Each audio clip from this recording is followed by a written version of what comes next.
Arup acknowledges the traditional owners across all lands, waters, and skies the firm may reach. We acknowledge their wisdom, resilience, and rich cultural heritage. We pay our respects to the elders past and present, and to all Aboriginal and Torres Strait Islander peoples. We recognise the ongoing journey of healing and reconciliation, and Arup commits to walking alongside First Nations peoples to acknowledge their teachings and foster a future of unity and respect. Welcome to Arup's podcast, Sustainable Forces, a podcast about people joining forces to help solve some of the most complex sustainable development challenges. I'm your host, Dr. Michelle Dickinson. Water is life, and it brings with it an incredible sense of joy. From childhood puddle jumping to garden pool splashing, our best memories often flow through water. Water connects us to places, to people, culture, and moments in time. But our growing cities are putting a huge pressure on freshwater supplies, while creating more wastewater and stormwater than ever before. So here's a challenge. How do we meet soaring demand while managing the excess that we create? The answer may lie in circular thinking. Instead of the old linear model of use it, then dispose of it, what if our cities became water factories, capturing, reusing, and transforming stormwater and wastewater into valuable new resources? To unpack this idea, I spoke with Chris Chesterfield, Professor of Practice at the Monash Sustainable Development Institute, and Celeste Morgan, Arup's Integrated Water Management Leader in Melbourne. Together, we dive into what it takes to build circular water cities and how collaboration can create healthier, more sustainable urban waterways. Here's our conversation.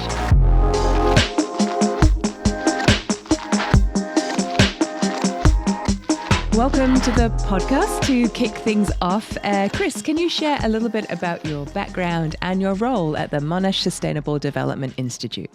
Sure, Michelle. I originally trained in botany and landscape ecology and somehow started working in the water sector, mainly in policy and planning roles, but then moved into more operational roles and worked at Melbourne Water at the general manager level and worked at CEO level in the water sector. And about 10 years ago, I moved across into the research space at Monash University, where I'm now a Professor of Practice at the Monash Sustainable Development Institute. My focus is really on water system transformation, particularly from a governance and leadership perspective, and integrated urban and water planning. And, really that focus, I guess, is how to advance those sort of water system transformations. The sort of names we give them are circular water cities, integrated water management, water sensitive cities, and so on. So that's the sort of space I work in generally. Amazing. Thank you. And Celeste, let's get to meet you. So tell us a little bit about your role at Arup and maybe your experience in integrated water management, please. Thanks, Michelle. Great to be here. I'm by training, I'm an environmental engineer, but I've also worked in, I guess, the planning and urban design space for my career. And that's the space I now lead at Arup. We call it integrated water management. And that's really about how you thread together all parts of the water cycle to deliver shared outcomes for places and communities, and really embed that in how we design our cities and places so that we can all enjoy the benefits that water brings to our landscapes and our places. That's great. So let's get into our topic. Today we're going to be talking about water circularity, especially in our cities. So we all remember when we went to school that there's a water cycle and we have evaporation and condensation and the rain comes down and eventually it flows to our rivers and our oceans and then goes back up. But that isn't the case, right? For our urban water systems, we've sort of disrupted this cycle with engineering. So can you chat a little bit, and Chris, I'll start with you, about what some of the challenges are that our cities face when it comes to our urban water systems? Well, I think we've got urbanisation happening rapidly around the world, and that's that's the same in Australia, where we've got significant population growth going on in our cities, and really our cities rely very much on, you could say, ecosystem services for the provision of water services, and we're really sort of rapidly reaching the limits of the environment to sustain those services without incurring very significant damage, and declining livability in our cities.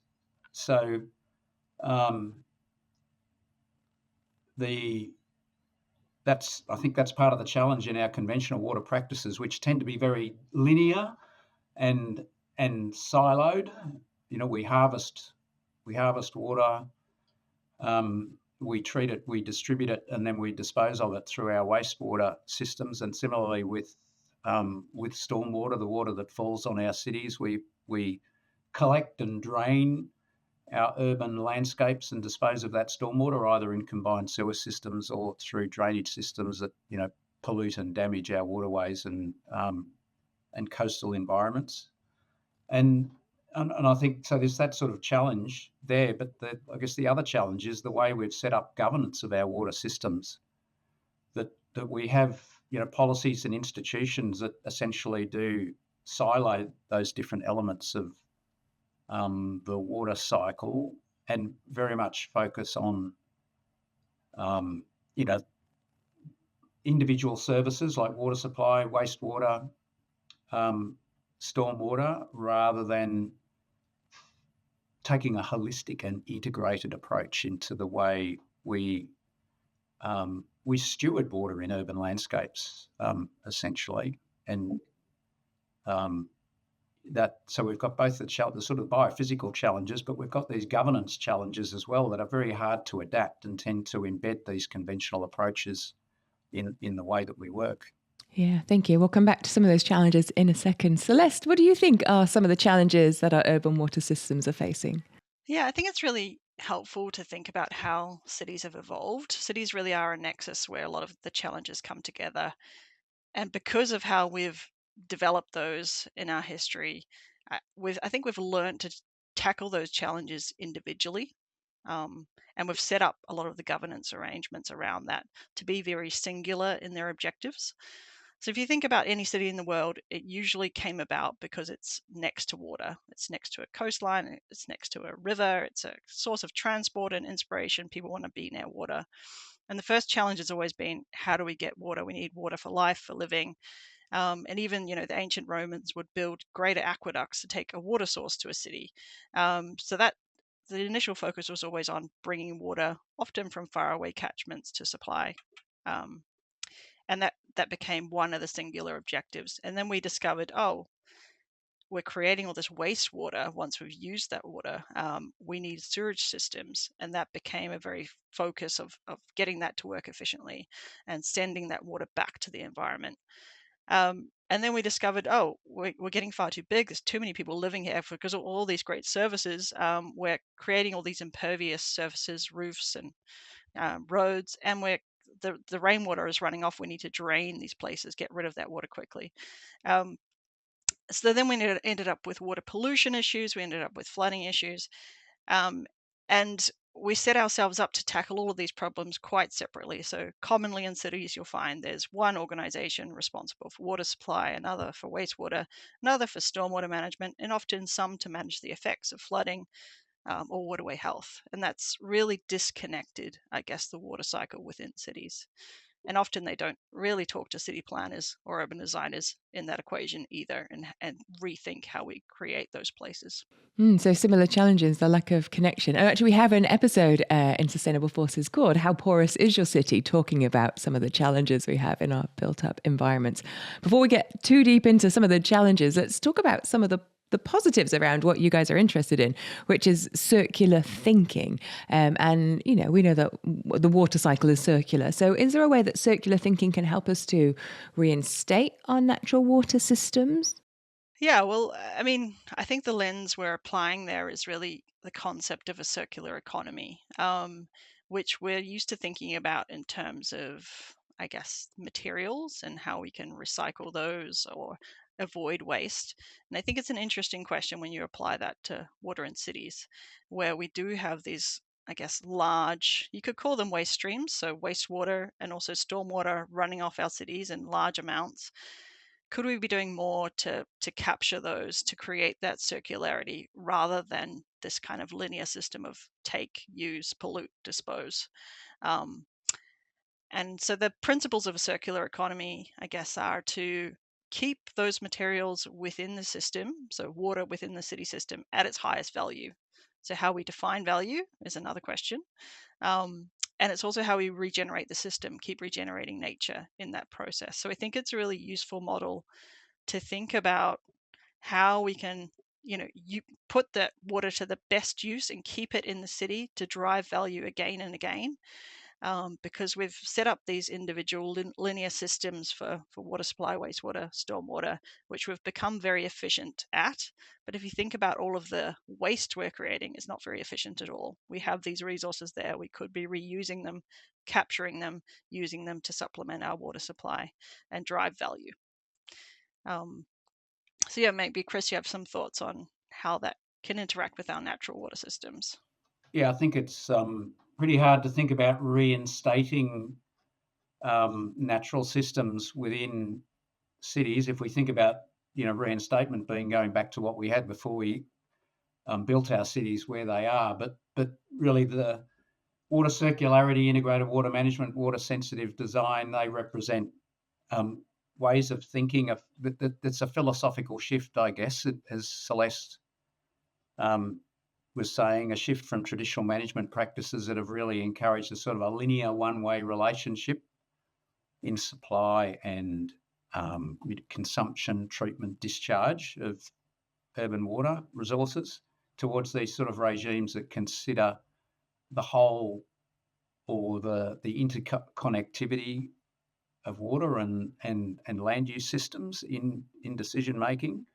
And so while we can't necessarily reinstate nature as it was before we built our cities, we can put more nature more at the centre of planning, design and operation of water systems in urban landscapes. We sort of, in terms of water circularity, we need to include nature in the circle, essentially, because the way we've been working is that we have nature on at the sort of start that we extract from, and nature at the other end where we dispose to, and we don't think about nature being a beneficiary of the way we do services. We don't think about having a reciprocal relationship with nature, and of course, nature's it's what sustains us. So the more we degrade it, the bigger the problems we start to get into with our cities in so many ways.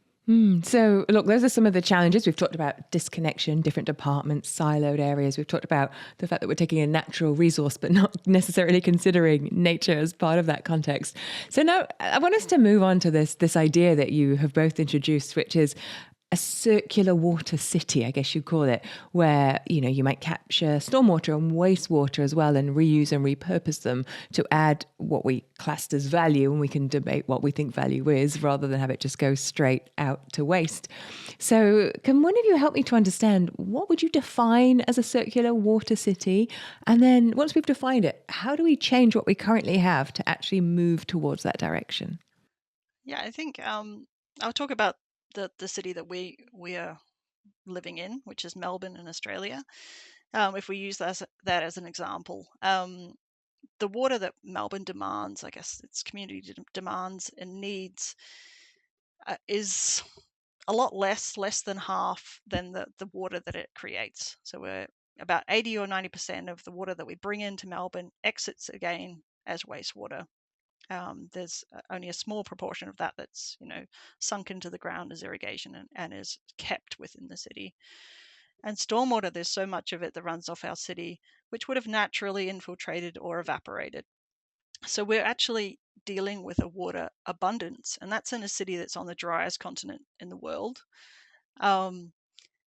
Because we have this intensity of water functionality that happens within a city.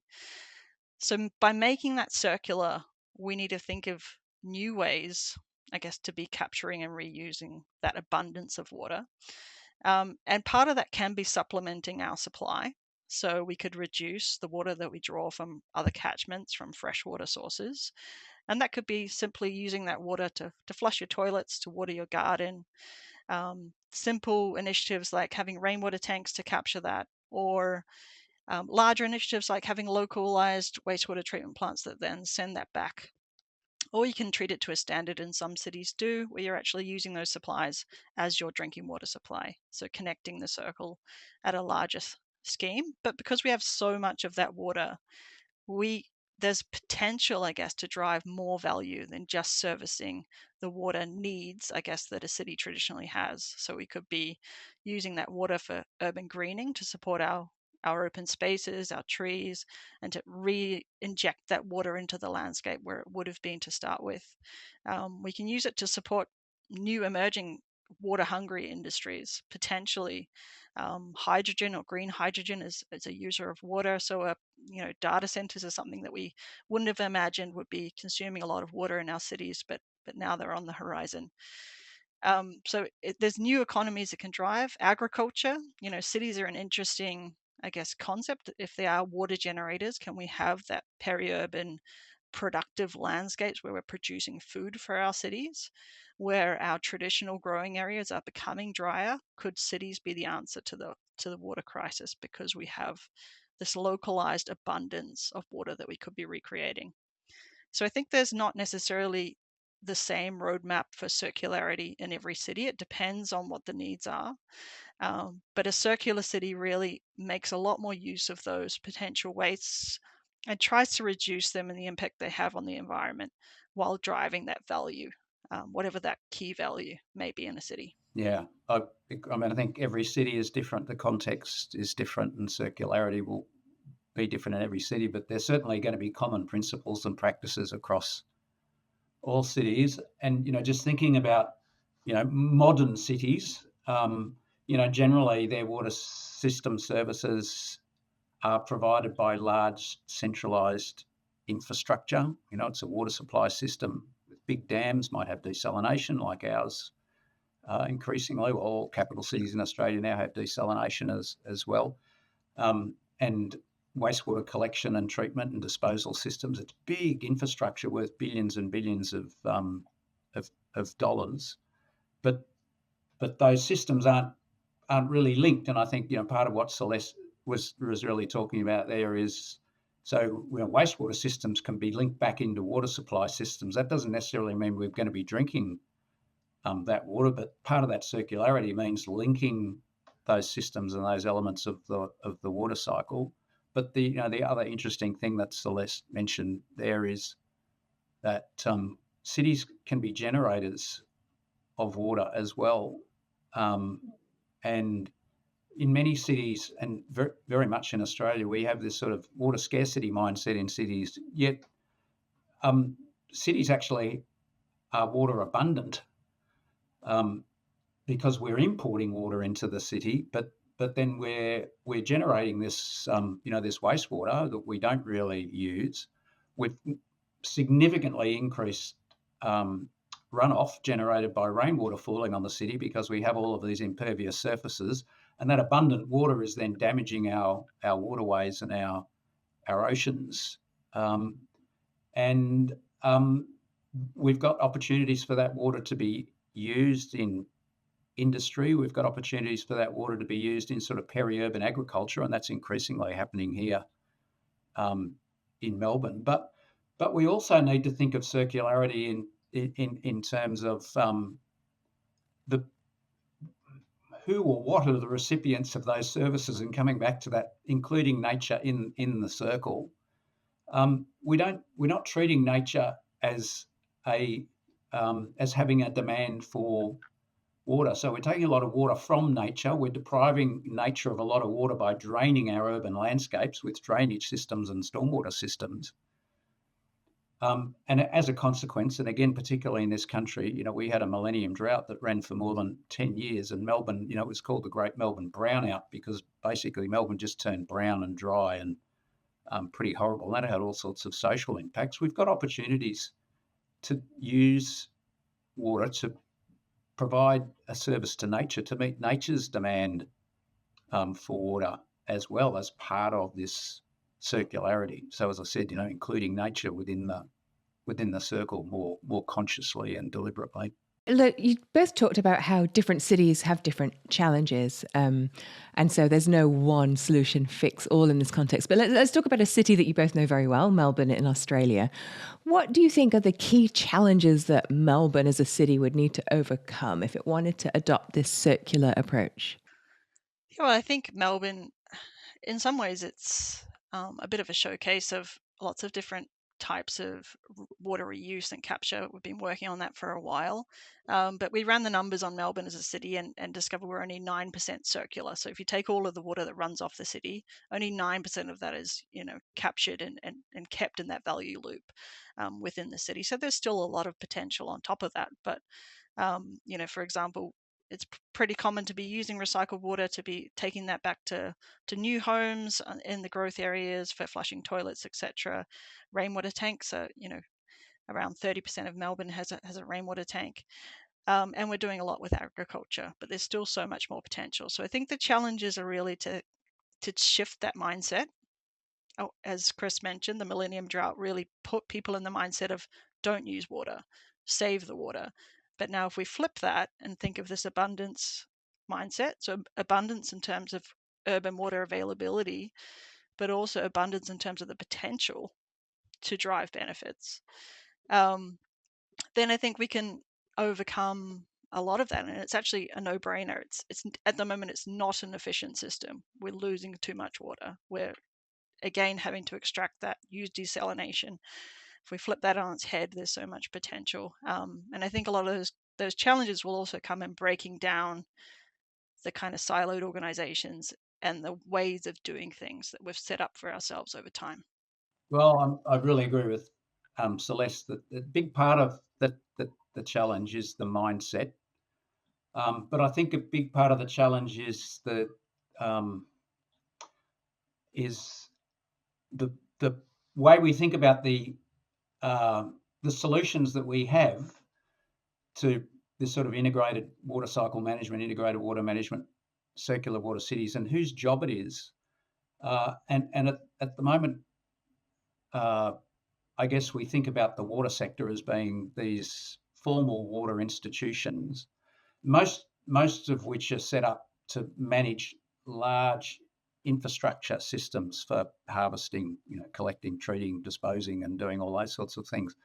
But so much of the stewardship, if I can call it that, of water in an urban landscape needs to happen at a small scale, and a lot of the instruments that are available to do that, and the infrastructure to do that, it's not the large scale infrastructure. It's actually the small things that we do. It's the urban form. It's the way we design our streetscapes. And so part of the change to me is that we integrate not just the elements of the water cycle, but we actually integrate our planning and decision making about water with our planning and decision making about urban land use and urban form. And that this is one of the reasons why we, many years ago in the stormwater management space, we were trying to shift practice from a drainage engineering approach to stormwater management, which is essentially a 19th century way of thinking. You've got to drain the landscape to improve it, if you like. We wanted to introduce this concept of water sensitive urban design, and there was argument in circles at the time, and Melbourne Water and other organisations about, you can't call it water sensitive. No one will know what you mean, and particularly coming from drainage engineers, mind you. But that was part of the point of having a different way of describing a practice as water sensitive urban design rather than drainage engineering, because we wanted different disciplines to be part of it, to landscape architects, urban planners, ecologists, to see themselves as part of the solution to the way water is managed or stewarded in the urban landscape. And so I think that's part of it, is to sort of expand the idea of, well, whose job it is to manage water or to be part of water stewardship in the urban. It's everybody's role, essentially. And what scales does it happen at? It's not just large scale infrastructure. It's actually small. It's decisions that affect the way a streetscape is designed. And we've got to sort of multiply and replicate those small things. That they're the ways we're going to transform our cities. I think so. We've got to join up the big infrastructure and get that circularity, but we've actually got to change the way we do things at that smaller scale as well. Yeah, and so you've talked, Celeste, a little bit about sort of future-proofing our cities, and maybe our urban plumbing wasn't designed for thinking about data centers that require so much fresh water for cooling, or like you said, green hydrogen production. And so, what opportunities do you think creating this circular system might unlock for cities, especially growing cities in the space of new technology? I think that's the beauty of a circular city approach, is that as our cities grow, so does the amount of water available, because we're creating more impermeable surfaces, creating more wastewater. So usually, population growth, water scarcity, these are seen as the problems that face our cities. But if you flip that, it could actually be such an opportunity. And if we see, as you mentioned, those opportunities to think spatially about how we can integrate that water use into our cities, and whether that be new industries, as you mentioned, let's co-locate those where it makes sense, where you can harvest stormwater, where you've got a wastewater treatment plant, you could put that next to. There's just a lot of efficiency in those kind of industrial co-cycles, I guess, that you could create. And there's also efficiencies in thinking about, as I said, how we have productive landscapes that are close to the city, even bringing urban agriculture, within our city, and being more productive in our own homes and landscapes and even streetscapes to capture that water. So I think there's a really exciting opportunity to create places that we love. As Chris was talking about, if you think about that stewardship model being much more localized, communities have been so disconnected with water. And I think as humans, we have a natural relationship with water. We all love to be, at the beach, by the river, connecting and feeling that. And at the moment, it just comes in as a pipe, leaves again as a pipe. All the rainfall that falls, so, we can smell the rain. We're very sensitive to that, but it disappears. So how do we bring those personal connections back and really, you know, feel and experience water in place a lot more, rather than hiding it underground? So I think that opportunity, which is very human, is really exciting, for how we shape places in the future. And Chris, do you think some of the opportunities might be connecting people and communities to the water cycle? I mean, you talked a little bit about even building habitats and ecosystems where nature and even trails could happen so people can walk through these spaces. Do you think that's one of the opportunities? Yeah, absolutely. So, thinking about place and water as part of placemaking, I think is really important, because Celeste said, water is something that people connect to. And I've heard Celeste talk in the past about, water brings joy to people. We tend to get a bit depressed when it rains in our cities, and we want to avoid being in the landscape. But water replenishes, and even flooding. We haven't really spoken much about flooding, but flooding is one of the big challenges in cities. And we talk about flooding as being a natural disaster, but if we think about flooding from a First Nations perspective, for example, which is a place where I guess in the water sector we're doing a bit of work in trying to address issues of water justice for traditional owners and so on. But flood is seen as replenishing nature. So thinking about water in place and an ability to connect community, there is that opportunity to make water a more obvious part of landscape. So Melbourne is a waterways city. We've got hundreds of kilometres of waterways, and they're the principal part of our open space network. So they're highly utilised, but there are great opportunities, I think, in cities to connect people to water in the landscape, rather than thinking about our water systems are about importing water for drinking and exporting wastewater for disposal. How do we create or hold water in landscapes for nature, for amenity, for people's enjoyment, and how do people observe the water cycle themselves, that replenishment, wetlands filling, birds coming, breeding cycles, um, those sorts of things. And there's some really good examples of that sort of work that have been happening that we could talk about as well. Yeah, and look, you're a man who believes in connecting to his water. I believe that you had a row this morning in the Yarra River in the freezing cold. So it's nice to see you're preaching what you say. So let's talk about some more practical approaches, like rowing in the river. Look, you've both been involved in some interesting water projects, and we can't share them all. But are there any favourites that you have or stories you'd like to share about a project within the water cycle that you think might help our listeners to understand more about what's going on? Well, I can think of one, which was the repurposing of a core piece of water infrastructure in Melbourne. So across Melbourne, we have more than 200 retarding basins, which are part of flood risk management across the city. They're part of that infrastructure, the stormwater and drainage infrastructure across the city.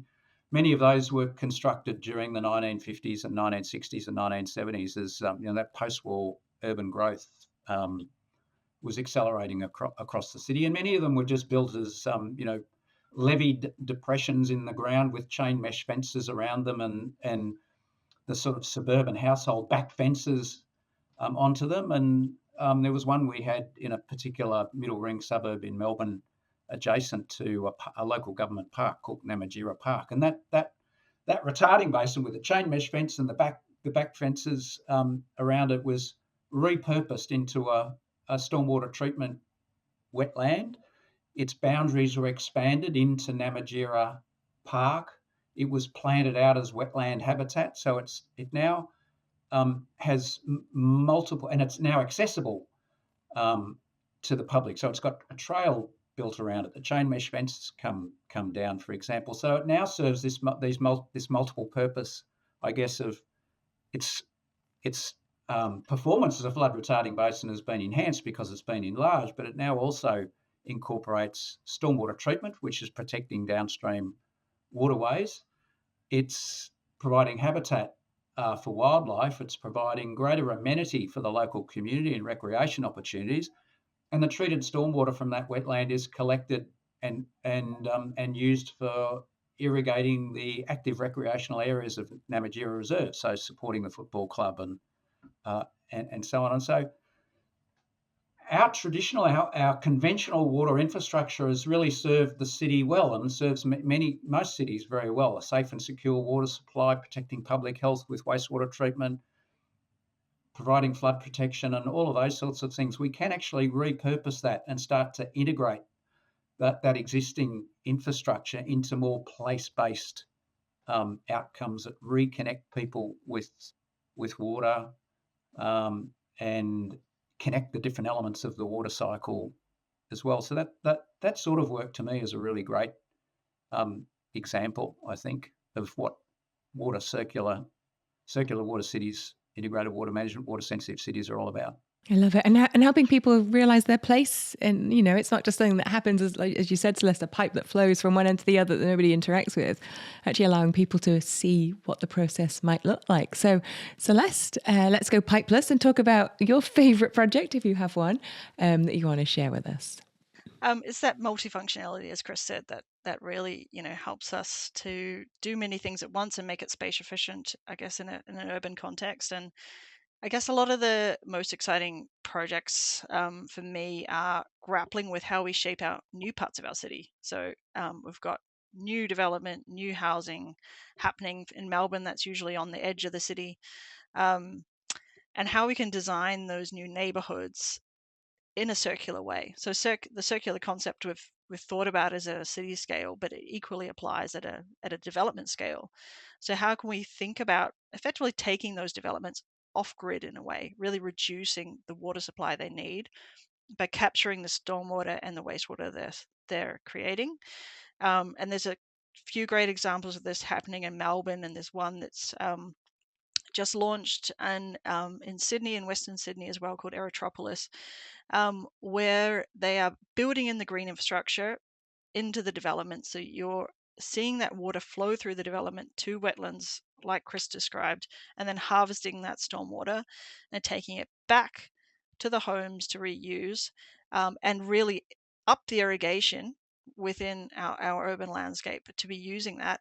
But then also they have a recycled water supply, so they're using the wastewater as well, actually mixing those two sources together. So you've got this abundance of water, which means that you can do more with it, but you can also support neighboring areas. So they actually become these little water generators that are pieced throughout our city, which can be a catalyst for water reuse in other parts of the city. And if we piece all those pieces of the jigsaw together, we actually have a really substantial water reuse potential within our cities. So that's exciting. And so many connected systems, as you keep talking about. So it sort of moves us on to sort of the part of our podcast that I love, which is that you can't do everything on your own. So we call it the power of partnership, and why you have to have partnership for things to succeed in this space. So we've just heard about two amazing project stories, but I'd love to understand a little bit more about how partnership plays a role in the success of these. So Chris, I'll start with you. Do you have any examples or ideas of who needs to partner, or why partnership is important for circular water thinking?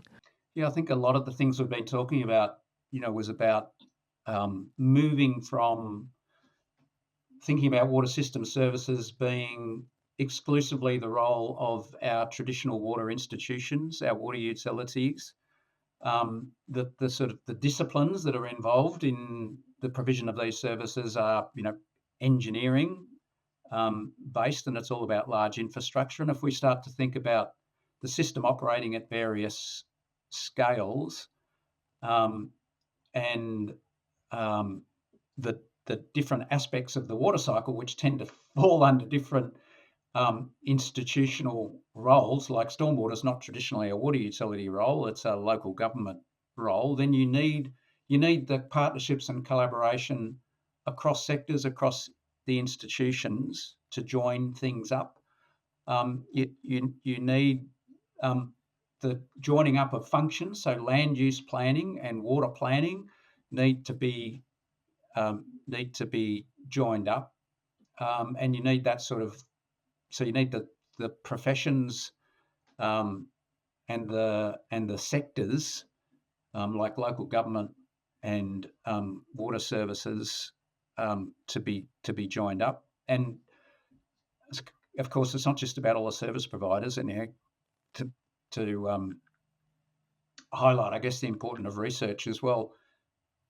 Understanding how to better integrate, how to get better value. I think research is a really important partner in these things, as well as we're wanting to transform practice. There's a lot of opportunity to do research, and we need to create a learning environment around these things. And I think we're working with researchers to help capture the learnings and translate new knowledge into practice. That's an important role. Yeah, it's crucial. Celeste, power of partnership. I mean, you work at Arup, so your whole ethos is about partnership. Tell us about something that you have learned around partnership in this space. Yeah, absolutely. Well, I think it is, as Chris said, it's bringing those people across the water cycle, but other disciplines into the fold as well. With Melbourne as an example, I think it's really important to highlight the shift that in governance that Melbourne's experienced, and that was enabled through shifts in policy. But they actually tried to create a new governance structure for these partnerships called the IWM forums, which brought together over 50 organizations in Melbourne. So that's how many organizations had a role in influencing water. So it's a huge number of influences, and they got those organizations to commit to collaborating and co-funding action. So that was important, to actually invest in the same objectives rather than just their individual organizational objectives. So at a broad city scale, that's the scale of the challenge, 50 plus organizations coming together to do that. And that's, enabled a lot of progress. If I share a kind of smaller scale example, but I think it's an interesting one, is the one of Aqua Revo, which Chris mentioned, there's a lot of research input that went into that, but it also was driven by a water company who owned some land, and they decided to show how we could design with a developer to create a new kind of community. And they demonstrated a whole lot of things there. And some of the more interesting things are having both a recycled water supply to a home, but also a rainwater tank, which is smart and interacts with the householder, so they can see what's going on. So that smart tank can tell you when a rainstorm is coming. It can pre-empty itself, so it can capture that rain and empty it itself at a time, so that that water is entering the drainage system and it's not going to cause flooding because it's not going at the same time as everyone else. So those kind of systems and that interaction with communities is really interesting. And those householders, received a booklet and training on how to understand all these systems in their household. And it really, there's a good parallel, I guess, to the movement that's happening in the energy sector, really empowering local householders to have their own infrastructure and manage that. And I think that's the kind of partnership area we need to explore more, is how we can bring communities into this and get them to manage their own water resources, whether that be rainwater off their roof or even off their driveways, how they're using capturing that and keeping it on their own land for their own benefit. So what can we do? We're sort of moving into the final part of our podcast, which is, I call it the tips and tricks section, but it's sharing your insights. And maybe your insights are what some of our listeners might be able to do today to be part of this. But do you have an insight that you would like to share for people who might be interested in the space? Maybe they work in water, maybe they don't, and they're just interested in the circular system now of our water. Chris, I'll start with you. Any top tips or tricks or insights? Well, my big philosophical tip is look to nature. Nature's the universe's great innovator, and I think what we can see from nature is the power of scale and time as well. And so small actions replicated over time can have a big impact. And I think sometimes we want to rush to the big solution that can be implemented immediately, and then we don't have to think about it anymore. But the way we think about water in cities, we have to, this is a long-term thing. The sort of transition that we're talking about in practice is going to be a very long-term thing. But for the individual, I mean, Celeste mentioned rainwater tanks. There's things that you can do locally and in place. Rainwater tanks are a great thing to be able to do. They have multiple benefits. You get some water. You prevent water from discharging into the stormwater system and having downstream impacts. One of the programs we had at Melbourne Water many years ago was 10,000 rain gardens, and so this was just encouraging people to think about how they can use the water that falls on their place to benefit their place by disconnecting your downpipes, connecting to a rainwater tank, harvesting and using that water on your own property. And at the streetscape scale, you can think about how your council, your local government, if you're getting your street remade or something, is how to use the water that's in your street to support street trees and build tree canopy cover, urban greening, mitigating urban heat, doing all those sorts of things. So I think there's a lot of ways that individuals can think about water in place and either do things on their own property where they've got some control, or try and work with others in their apartment complex or with their local government, their neighbours in the street, and do some of those little things that, if replicated across the whole city, can have quite a substantial impact over time. I love it. So we can all do our little piece, a little part, and actually it could have a huge impact. Celeste, do you have a favourite tip or trick or something you'd like to share with us? Yeah, I think I'd challenge people to contemplate that word value that we mentioned at the start. If circular cities are around retaining value and keeping things at the highest value, then ask yourself, how do you value water? Do you have a childhood memory perhaps of when you first connected to water? That feeling of being in nature or near water, how can we recreate that again and again in the places we live? How can we spark that joy of being connected to place, connected to water, and find those opportunities? Like, we've done a lot of work to hide water from communities. How can we bring it back to life and be really playful with that? So water runs off our roof? Can we introduce that, back into playful landscapes around our homes or in our streetscapes or in our public spaces, and really treasure that, use it to nourish our landscapes, use it to nourish us, and reuse it as much as we can within our household, and just bring back, I guess, that respect and appreciation and stewardship for our water and how we live. I love it. Oh, sadly, that's all we've got time for, but I'm going to walk away with that fact the next time it's raining, that actually this rain is going to spark joy in my life later on. Thank you for that reminder. But Chris and Celeste, thank you so much for joining us today. Pleasure. Thank you. Thank you. I hadn't realised before, but water has actually brought so much joy to my life. Whether it's now watching my kids splashing in puddles or just relaxing at the beach and taking a dip in the sea. And that's why the idea of circular water systems feels so powerful, not just as a solution to sustainability challenges, but as a way to protect something that is deeply human. This marks the final episode of Season 3 of Sustainable Forces. Over the past episodes, we've taken you around the world to uncover stories shaping a more sustainable future. We've dived into the complexities of Scope 3 emissions, gone behind the scenes of glass recycling, explored the promise of high-speed rail, and reimagined how our cities can be more active and inclusive. We've also celebrated climate innovation in the Pacific Islands, and even questioned just how resilient our daily commutes really are. If you've enjoyed this season, make sure to leave us a review and subscribe to Sustainable Forces on your favourite streaming platform. And stay tuned, because Season 4 is on the horizon. Keep an eye on Arup's channels for updates and new episodes which are coming soon.